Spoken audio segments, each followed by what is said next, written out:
იმერული შავი ხარჩო დიდი ბებიის რეცეპტით. დღეს მოვიგონებ ჩემ დიდ ბებიას სულიკოს. მე დავიბადე ქალაქ ქუთაისში, გლეხის ოჯახში. ჩემი მამა იყო გლეხი, დედა მეოჯახე, ლეონიდა ანტონის ასული ხელაია.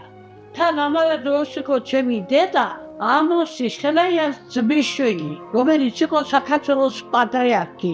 ასე იგი ჩემი ბაბუა. დავიბადე 1929 წელს 9 მარტს. ხოდა თავკობე ეს ჩანაწერი ჩაწერილია 2015 წელს, როდესაც ის იყო 86 წლის, ხოლო გარდაიცვალა 2022 წელს 93 წლის ასაკში. წარმოიდგინეთ, ის მოესწრო შვილთაშვილის შვილებს და მე მის დედასაც კი მოვესწარი, ანუ წარმოიდგინეთ, მოვესწარი ბებიაჩემის ბებიას. ხოდა ძალიან მიხარია, რომ 2015 წელს მოვასწარი ჩემი დიდი ბებიას სულიკოს ჩაწერა. გაგინდებს, დავანებთ, Ui, sabe, que vai vídeo.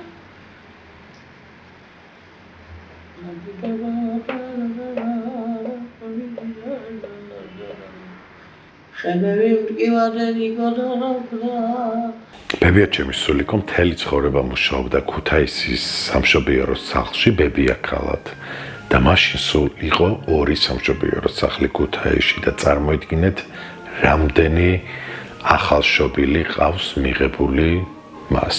დედა მეგრელი ყავდა სოფელ ინჩხურიდან, მამა კი ქუთაისელი. თავად მთელი ცხოვრება გაატარა ქუთაისში. რაც დავიმახსოვს, ბებიაჩემი სულ მუშაობდა, მაგრამ თბილისიდან ქუთაისში ჩასულს ყოველთვის მახვედრებდა აი რაღაც განსაკუთრებულ ოჯახურ იმერულ ხაჭაპურს და იმერულ შავ ხარჩოს. სწორედ ახლა მინდა გასწავლოთ ბებიაჩემის სულიკოს რეცეპტით, მოგამზადებინოთ იმერული შავი ხარჩო.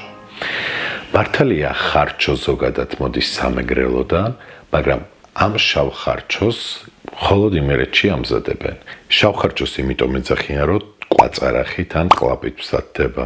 ან ორივე ერთად. მე მაგალითად დღეს ყლაპსაც ვუზამ და კვაწარახსაც, რადგან ბებიაჩემის სულიკო ესე ამზადებდა და მის რეცეპტს გიზიარებთ. ესე იგი, ეს კერძი გამოდის იმერული მეგრულ მოტივებზე და ბებიაჩემის სულიკოც დედით მეგრელი იყო, მამით იმერელი. კიდე იცით რა მახსოვს, თბილისიდან ქუთაისში რომ მივდიოდი, მთელი გზა ამ ხარჩოზე ვფიქრობდი.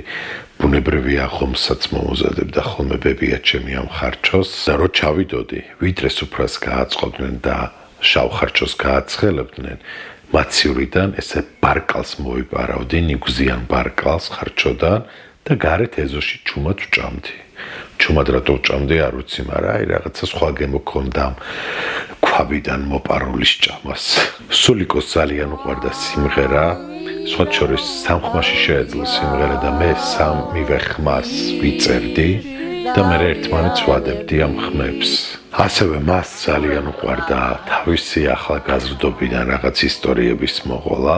როდესაც სწავლობდი ქუთაისის საფერფლოს სამედიცინო სასწავლებელში, რატომღაც ჩემმა თანატოლმა და ჩემმა კურსელმა გოგონებმა თქვენ მოდი გავაცინოთ ეს გაკვეთილიო. სანიმუშო ფურდოსამ წავიდეთ და პური ვიყიდოთ. იმ დროს იყო შიმშილობა ძალიან. წავედით და შემოხვდა დირექტორი ჩვენი პავლე აბაშიძე, ვინც იყო საფერფლოს ტექნიკუმის დირექტორი და საქმე პატავშობო გვიყვია. გავიქცა გაკვეთილი მოაკვირდეთ.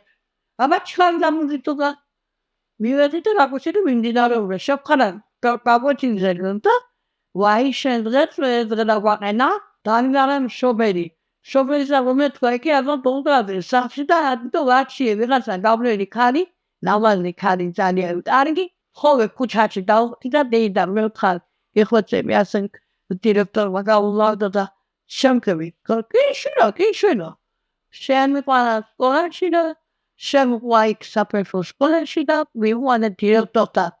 დირექტორს მოეწოდა ეს ქალი. ხოდა მე კი გამოვიშვა, დამიშვა, გაგვაჩინებს და მე ვხედავდი ეხან რეგაც დაგებე. აბა მოკლედ, ძალიან მენატრება ჩემი დიდი ბებია სულიკო და ეს ვიდეოც მინდა რომ მის ხსოვნას მივუძღვნა, რადგან ჩემი დიდი ბებიის სულიკოს ინაურძის რეცეპტით გთავაზობთ შავი ხარჩოს რეცეპტს.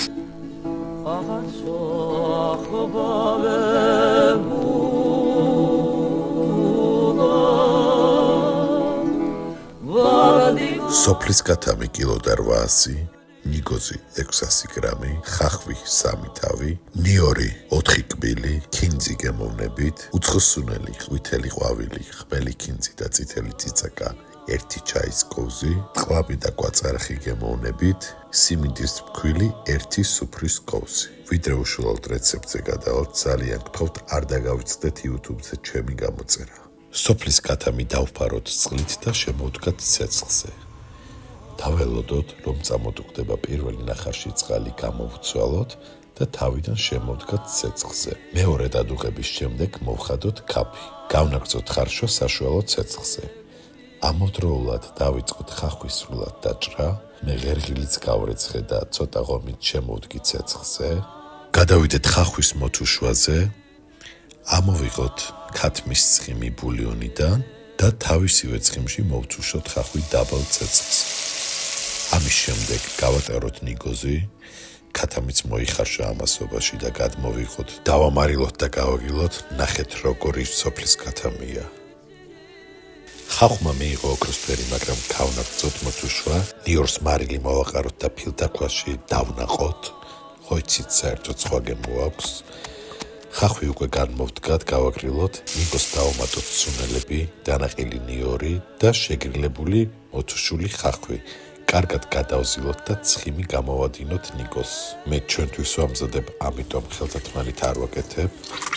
ეს ცხიმი შევინახოთ, ნიგზიან მასას დავამატოთ ცოტა ბულიონი და ხელის ბლენდერით დავაბლენდეროთ. აი ესეთი მასა უნდა მივიღოთ. ამასობაში ჩვენი ქათამიც გაგრილდა, დავჭრათ სასრულ ნაჭრებად და ქათმის ნაჭრები ჩაუშვათ ქვაბში.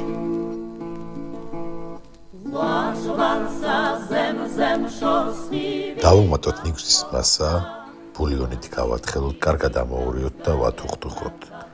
დავჭრათ ტყემლის ტყლაპი, ათუხთუხებულ ხარჩოში ჩავამატოთ სიმინდის ფქვილი, კარგად მოურიოთ და დავამატოთ ტყლაპი კვაწარახთან ერთად. კარგად ამოურიოთ და 5 წუთი ისევ ვათუხთუხოთ.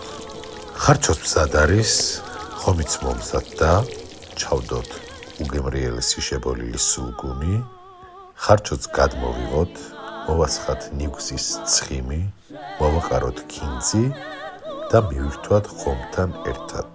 ესეც ნოსტალგია ბებია ჩემზე.